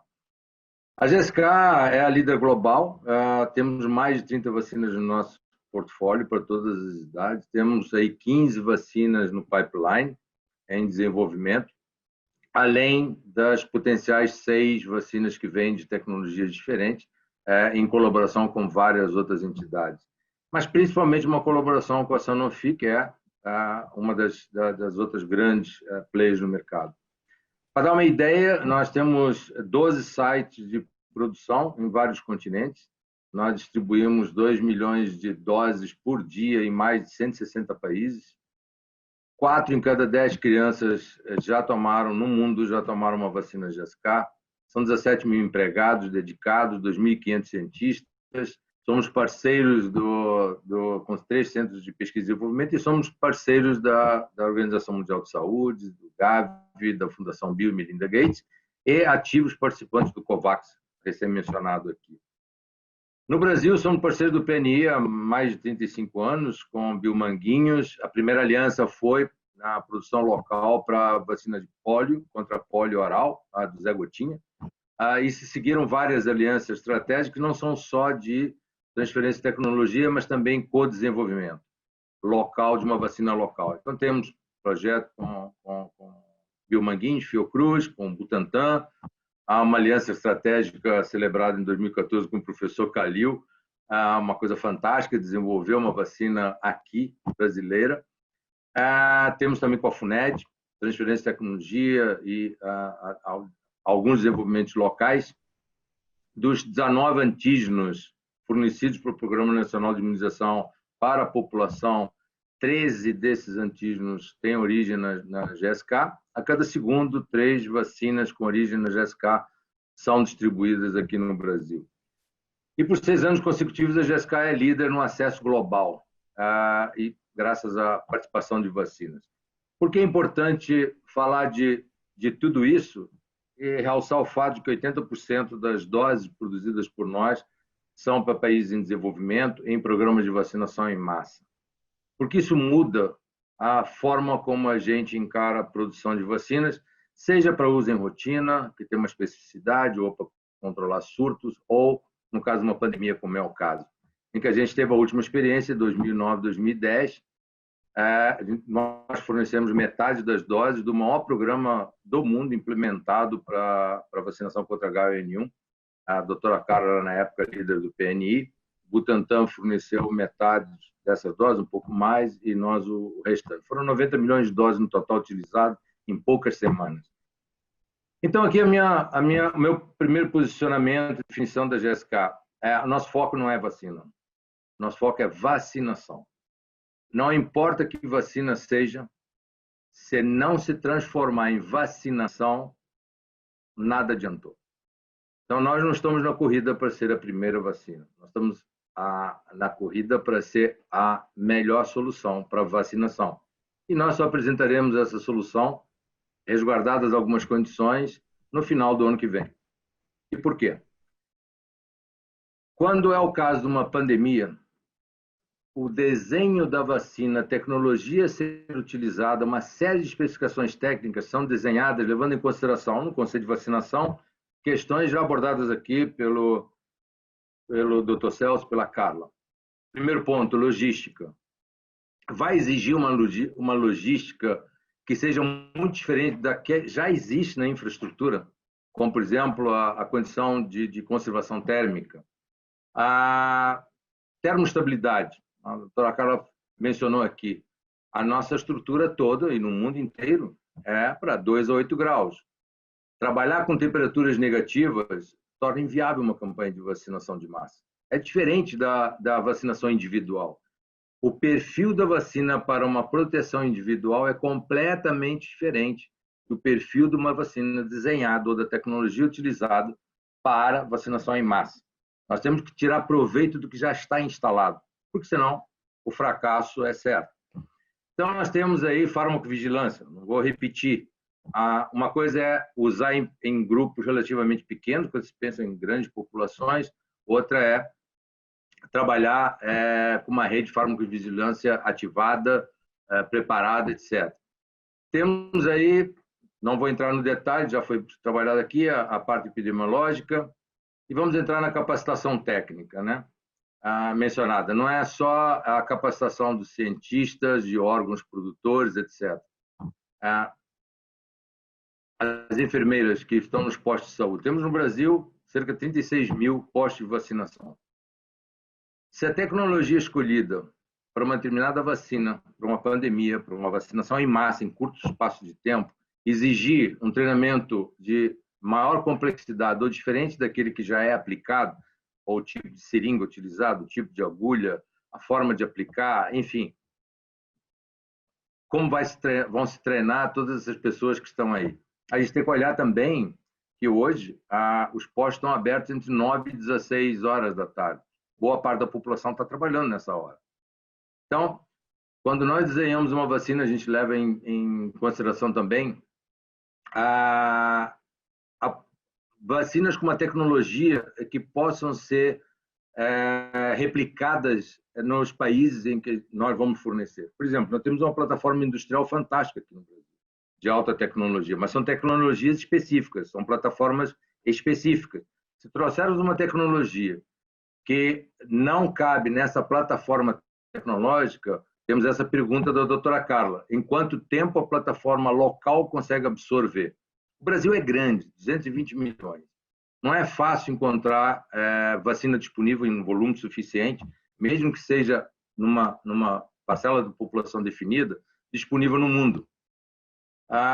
Então, temos aí o ecossistema acadêmico, a parte regulatória. Uma agência regulatória, ela precisa também aprender sobre novas tecnologias para poder acompanhar toda a evolução até a aprovação final. Se temos algo tremendamente novo, há um estresse a mais nesse processo de se ter uma campanha de vacinação efetiva. E engajamento político, social, da mídia. As pessoas precisam entender a proteção individual é diferente da proteção coletiva. Hoje nós temos coberturas vacinais muito baixas, então o foco está muito em que vacina chega primeiro, como vamos lidar com o Covid, mas temos coberturas vacinais muito baixas. E não é só com sarampo, temos outras. Como vai ser quando implementarmos a campanha de vacinação em massa com uma vacina contra a Covid? Nós não deveríamos ter esse vácuo que temos agora. Então, há uma ação que nós entendemos que é crucial, que é urgentemente engajarmos a sociedade, as pessoas, e aí todos nós temos uma responsabilidade aí, nesse ponto, de levarmos as coberturas vacinais agora, enquanto nós temos tempo, para quando chegar a campanha de vacinação, seja qual for a vacina. É claro que é sempre bem-vindo uma vacina que seja minimamente segura, eficaz, com os parâmetros que já foram citados aqui, é sempre muito bom. A GSK está trabalhando com uma tecnologia em que vai associar com a Sanofi o nosso sistema de adjuvantes, que já foi comprovado na vacina contra H1N1, que ele permite que a gente faça maiores quantidades de vacinas com muito menor quantidade de antígeno e ainda ajudar essa eficácia e segurança sustentável. Então, enfim, eu deixo aqui uma pergunta que vai ficar para debater depois para o chat ou não. Será que todo o nosso ecossistema está pronto? Nós estamos prontos para a vacinação? Para receber a vacina, vamos estar prontos, mas para torná-lo uma realidade, há uma série de outros elementos complexos. Obrigado. Muitíssimo obrigado, Zé Carlos. Realmente, você mostrou uma série de aspectos muito importantes. Eu aprendi, acho que todos paramos para pensar um pouco em relação a isso que você colocou tão bem, que a importância não é ter a vacina, mas conseguir a vacinação de todos, né? Excelente. Eu queria lembrar a todos que é impossível abrir a palavra, porque o tempo está muito curto. Então, usem o chat, por favor. Algumas das perguntas já foram respondidas em algumas das palestras, principalmente da Carla. 4 perguntas a Carla já respondeu na palestra dela. Carla, muito obrigado. Eu vou passar a palavra agora para o Celso Ramos, Jorge Calil e Nelson Mussolini, que vão ser os coordenadores do Bloco 2. Dessa maneira a gente entra no tempo e eu insisto que a gente pode receber perguntas e responder pelo chat. Celso, Jorge, não sei se vocês querem fazer alguns comentários agora. Celso. Não, presidente, nenhum comentário. Eu acho que os comentários que eu tinha que fazer já foram suficientes. Tá. Obrigado. Calil. Não, acho que é importante agora a gente ter as apresentações e depois, porque elas vão suscitar muitas perguntas e discussões, eu acredito. Tá bom. Mas eu passo a palavra, então, ao Nelson Mussolini, que não teve oportunidade ainda de fazer uma introdução. O Mussolini sempre tem coisas interessantes também para falar. Ele representa a Sindusfarma, que também, evidentemente, tem que ser um mega parceiro. Nós todos estamos vendo a necessidade da parceria, né? E eu insisto, parceria, quando o objetivo grande é importante, significa muitas vezes a gente trabalhar não com aqueles que a gente mais respeita e gosta, mas mantendo os princípios básicos e realmente os importantes e a tolerância necessária para atingir os objetivos. Isso inclui governos de diferentes tendências políticas. Nelson Mussolini. Bom, primeiro quero cumprimentar os excelentíssimos senhores presidentes das academias. Para mim é uma honra muito grande estar aqui, tá? E cumprimentar o público que está nos ouvindo na pessoa do nosso amigo e mestre e meu mentor, Jorge Raimundo, tá? Eu não posso deixar de cumprimentar. O fato muito interessante, logo que começou a questão da pandemia, eu escrevi um artigo que foi publicado no jornal Correio Brasilense, falando, e o título era: é da indústria farmacêutica que sairá a solução para o nosso problema. Mas o tempo passou e eu aprendi muita coisa durante essa pandemia, como eu acho que todo mundo está aprendendo. Eu acho que é da união de esforços que sairá a solução do nosso problema. É da indústria farmacêutica, é da academia, dos pesquisadores, e a gente está vendo aí o esforço da academia de Oxford com a AstraZeneca, a gente está vendo o esforço que nós temos aqui no estado de São Paulo, de toda a academia preocupada no desenvolvimento, nós estamos vendo os esforços dos governos municipais, estaduais e federais, nós estamos vendo uma ação que acho que eu nunca tinha visto no Brasil, e acho que é uma ação que só se vê em estado de guerra. Então, efetivamente, acho que é uma ação muito positiva para todos nós. E a gente sabe muito bem que não vai haver uma única bala de prata para resolver esse problema. Acho que a doutora Carla colocou muito bem todas as preocupações que tem, o Fellner colocou muito bem como fazer as coisas, então nós precisamos ter muito cuidado para fazer e fazê-los bem. Tá? Sem dúvida, o esforço, professor Rubens, como o senhor falou, tem que ser conjunto. Tá? E muito se fala, pouco se explica. Tá? Nós estamos tendo uma falta de informação, um excesso de informação sem conteúdo muito grande. E a gente tem que agradecer esses momentos em que o conteúdo é muito maior do que a informação. Eu acho que é muito importante ter conteúdos para as empresas aprenderem, para as pessoas aprenderem a tratar desse assunto. Muito obrigado pela oportunidade. Muito obrigado, Mussolini. Eu queria passar a palavra agora a uma grande pesquisadora, uma grande médica, e eu fico muito feliz de ter também uma grande amiga, a professora doutora Lili Wex, da Escola Paulista de Medicina da Unifesp, e é uma das pesquisadoras liderando os testes clínicos da fase 3 da vacina AZD 1222 no Brasil. Mas é melhor chamar de vacina Oxford, né, Lili? Porque AZD 1222 eu já sei que é o nome mais fácil dela, né? Muito obrigado, Lili.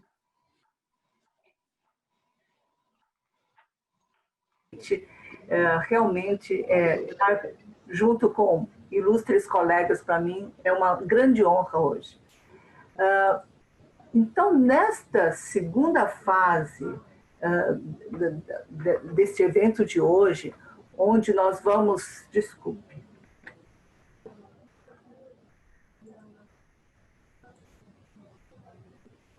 Onde nós vamos falar de cada vacina especificamente, eu vou primeiro me permitir, então, fazer uma introdução de quantas vacinas nós temos. Segundo dados de hoje, da OMS, 182 vacinas candidatas, sendo 36 em fase clínica. Lili, você está projetando uma tela? Não estou projetando. Um momento. Tá bom, não precisa. Não precisa, mas só para você saber que não está aparecendo. Não, mas tem que aparecer. Um momento. Tranquilo. Share screen.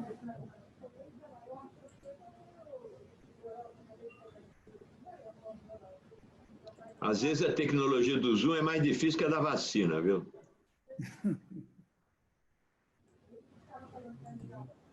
É a idade, a gente não sabe mexer com isso. Ainda bem que você não falou que é a visão, basta a idade.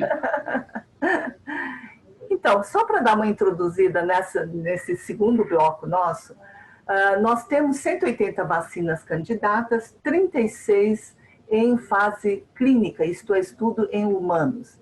Dessas 36, 9 estão na fase 3, na sua última fase, tá? E de uma forma muito interessante, das 9 vacinas em fase 3, nós temos aqui no Brasil 1, 2, 3, 4, 5 sendo estudados aqui no Brasil. Né? Por que esta escolha pelo Brasil? Porque, de repente, o Brasil tornou-se interessante para estudos de fase 3 de vacinas. Porque nós temos uma epidemiologia atual muito propícia para isso. Nós temos circulação do vírus ativo aqui e para estudos de fase 3, geralmente são estudos de eficácia, então você tem que colocar num país, num local com alta circulação de vírus. Além disso, o Brasil tem, como a Carla disse, um excelente programa nacional de imunizações, um dos melhores do mundo, e com isso nós temos centros de vacina, nós temos produtores de vacinas, então tudo isso chama os estudos aqui para o Brasil. Então, eu vou me deter um pouco mais na vacina da Oxford, em parceria com a AstraZeneca, que usa diferentes, aqui todos usam diferentes plataformas, e essa vacina, que está na fase 3, a vacina Oxford usa uma plataforma de vetor viral não replicante. Usar um vetor viral para fazer vacinas, isto já é feito há algum tempo, tentativa para fazer vacina malária, HIV, etc. Né?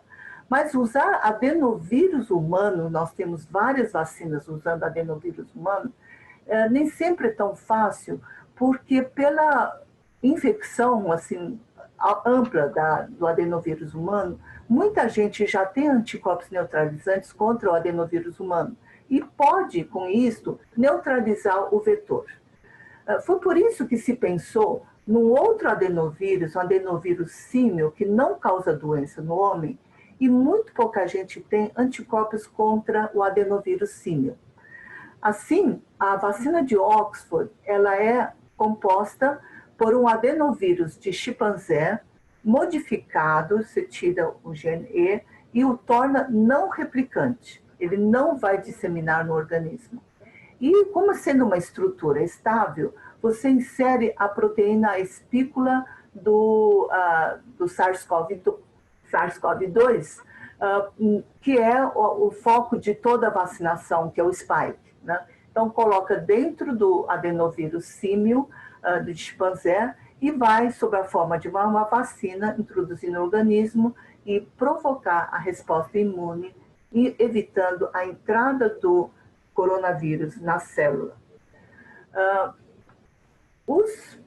Trazendo alguns dados, que eu acho que é o que a gente quer hoje em dia, são dados das vacinas, já nos estudos pré-clínicos em modelos animais, se viu que esta vacina, Shadox, ela é imunogênica, tanto imunidade celular como humoral, com uma dose e também com 2 doses.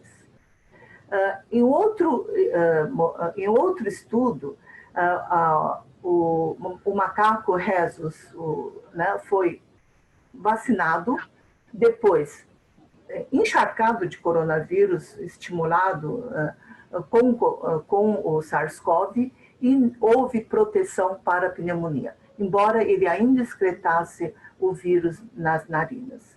Estudos de biodistribuição em camundongos mostrou que o adenovírus ele fica concentrado no local onde ele é injetado e não é encontrado em nenhum outro órgão. Portanto, ele não dissemina no organismo. E passou por todas as análises de toxicidade.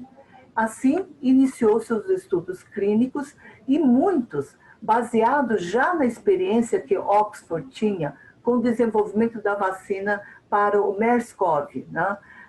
Que usa também uma plataforma de adenovírus de chimpanzé. E os estudos com MERS-CoV que já foram conduzidos não mostraram nenhum evento adverso grave. Assim, trocando o antígeno MERS pelo outro coronavírus, o novo coronavírus, a gente tem, então, uma vacina para o coronavírus Covid-19, onde os estudos fase clínica 1 e 2, 2 e 3 foram realizados no Reino Unido.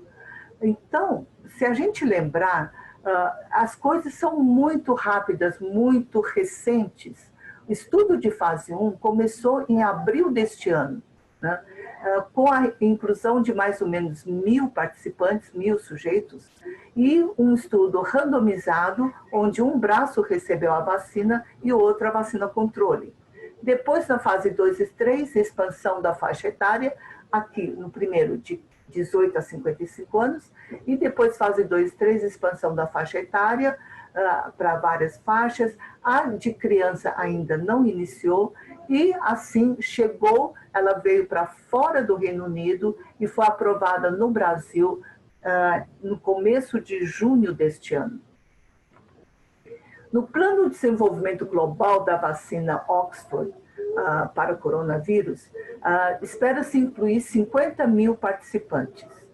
No Brasil, nós começamos com 2.000, depois 5.000, e recentemente, esta semana, a Anvisa autorizou ampliar os participantes para 10.000 participantes. Então, com centros que já existiam, São Paulo, aqui na Unifesp, Rio de Janeiro, Salvador, foram incluídos mais 3 centros, um em Natal, outro Faculdade de Medicina, Porto Alegre e Santa Maria. Então, nós teremos 6 centros nesse estudo de fase 3. Né? Também continua sendo os mesmos critérios nesse estudo, principalmente profissionais de saúde e adultos com alta exposição ao SARS-CoV-2, acima de 18 anos de idade. Né? O grupo é um estudo randomizado, tem uma vacina controle, e o objetivo primário é ver a eficácia da vacina contra a doença Covid. Né? Então, esse é o objetivo primário. Nós temos o objetivo também de avaliação de resposta imune, segurança, tudo mais, mas principalmente a eficácia da vacina. E o que todo mundo esperava são realmente os dados que você já tem dos estudos. Isto foi publicado recentemente, em julho, no Lancet, onde tem os primeiros dados da vacina, estudos de fase 1 e 2, né? Com envolvimento de 1.077 sujeitos, onde se avaliou a reatogenicidade, a imunogenicidade da vacina, né? E a segurança. E com isto, eu não vou, né, só para dizer rapidamente o que se concluiu. Que estudos de fase 1 e 2 da vacina Shadox, com 1.000 sujeitos, se mostrou que a vacina é segura, tem uma reatogenicidade aceitável, isto é, você tem reação local, reações sistêmicas, como febre, dor de cabeça, mas nada demais, bastante leve, moderada, e principalmente, a vacina induz tanto a imunidade humoral como celular. Né? Isto é um dado muito importante, tanto a imunidade humoral e celular. E o que o estudo mostrou, além disso, é que se você fizer um booster, uma segunda dose, aumenta muito a resposta de anticorpos. Então, com estes resultados, o protocolo, a vacina protocolo foi modificado, então de uma dose que a gente estava usando, passou-se para um esquema de 2 doses com intervalo de 1 mês. Né? Nós iniciamos os estudos na idade de 18 a 55 anos, depois aumentamos até 69 anos, e agora já não tem mais idade limite, a gente já tem dados de segurança nos mais idosos, então o estudo está assim, acima de 18 anos, sem idade limite superior. Né? Então, isto foi modificado.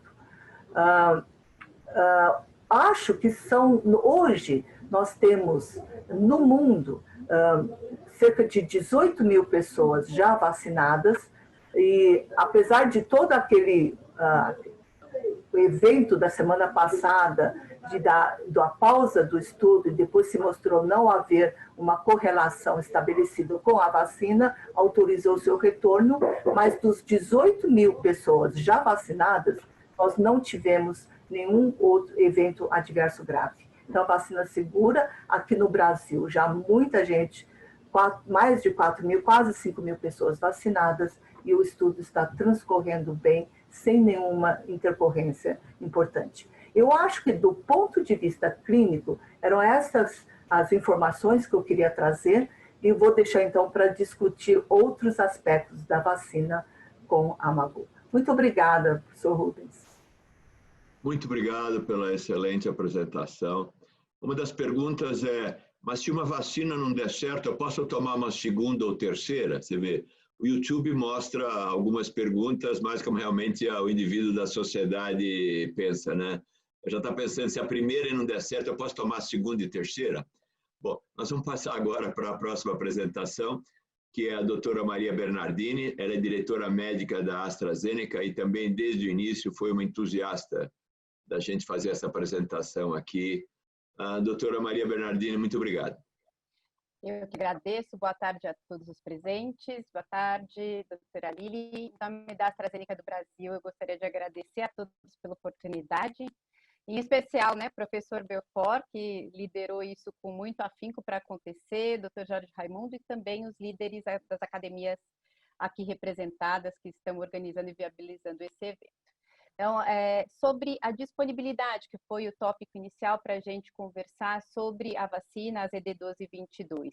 Esse realmente é um tópico muito questionado e que também depende de vários fatores, e que esses fatores também são intimamente interligados. E dentro da companhia Oxford, todos os parceiros, por exemplo, aqui representados pela doutora Lili no estudo clínico, Fiocruz, Ministério da Saúde, Anvisa, estamos trabalhando em todas essas frentes para que a gente consiga trazer o mais rápido possível essa potencial esperança para que seja viável dentro da nossa população. E eu gostaria de trazer, então, um pouquinho essa visão de quais são essas frentes e como estamos lidando com o planejamento de cada uma delas. A primeira frente, que é fundamental, é o que a doutora Lili já apresentou muito bem, que é a comprovação de eficácia e segurança da vacina, alguns dos tópicos que já foram discutidos previamente na sessão anterior, que é realmente o que nós vamos considerar como seguro e eficaz, para que a gente possa, então, disponibilizar dentro de uma agência regulatória, e isso nós estamos trabalhando também na frente regulatória, não só com a Anvisa, como a AstraZeneca, mas no Brasil, mas com as outras agências regulatórias mundialmente também, para que esse timing seja alinhado, para que os processos e o rigor de exigência, para que não só essa vacina, mas todas as vacinas de Covid tenham o mínimo necessário para que chegue a uma proteção viável para a população e num tempo que seja realmente acelerado, mas mantendo a eficiência do processo, preservando o nosso voluntário ou o nosso paciente, a nossa população no final das contas. Em relação ao estudo, como a doutora Lili mostrou, nós temos endpoints de eficácia e de segurança, e esses endpoints, principalmente o de eficácia, eles são guiados pela ocorrência de eventos, né? Isso depende, então, de qual é a diferença sendo ágil e muito próxima para entender tudo que está acontecendo dentro do estudo e para poder reagir não só localmente, mas em linha com as demais agências regulatórias para que isso aconteça de forma harmonizada. E a terceira parte, a terceira frente, é sim a produção e distribuição propriamente dita, que foi um tema também abordado nas palestras anteriores, e esse é um tópico diretamente, amplamente discutido dentro da AstraZeneca, e com instituições que nos garantam acordos que a AstraZeneca consiga dar acesso de forma igualitária a essa vacina para todos os países do mundo, independente do nível e da rentabilidade e de tudo que pode acontecer dentro desses países, mas em paralelo nós estamos numa frente de, durante a pandemia, a gente distribuir essa vacina sem lucro para a companhia. Isso já é um acordo firmado, inclusive, com Oxford nesse sentido. E dentro da AstraZeneca, globalmente, estão sendo construídas várias cadeias de suprimento para que a gente apoie esse acesso globalmente sem fins lucrativos e para garantir essa capacidade de fabricação de pelo menos 2 bilhões de doses de vacina para serem entregues entre o final desse ano e o ano que vem. E no Brasil, como já foi publicamente anunciado, a Fiocruz é essa parceira que vai realizar a produção e a distribuição dessas vacinas localmente, atendendo então essa demanda inicial que foi acordada pelo Ministério da Saúde e que a estratégia está sendo discutida internamente por eles. E esse trabalho visando disponibilizar as vacinas o quanto antes faz com que nós estejamos, num primeiro momento, disponibilizando a Fiocruz o princípio ativo da vacina para o invase local e a distribuição pela Fiocruz, e num segundo momento, que está correndo, na verdade, em paralelo, é toda transferência de tecnologia para que a Fiocruz seja localmente habilitada e esteja produzindo todas as fases dessa vacina também no país, já nos próximos meses, a expectativa é que no próximo ano.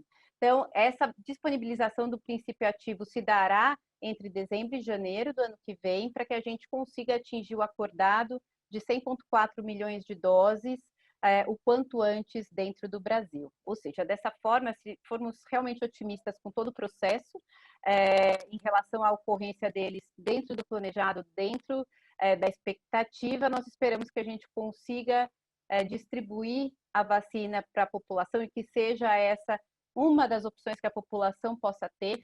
Esperamos que todas as outras em desenvolvimento cheguem a resultados favoráveis, porque uma só vacina não vai conseguir, como mostrado previamente, controlar a pandemia dentro da velocidade que nós esperamos. Então, realmente esperamos que a gente consiga distribuir isso o quanto antes, mas que outras também estejam nesse mesmo padrão e nessa mesma velocidade para atingir e beneficiar toda a população. Então, agradeço, Dr. Rubens, finalizo por aqui, para a gente ganhar também uns minutinhos nas discussões. Obrigada.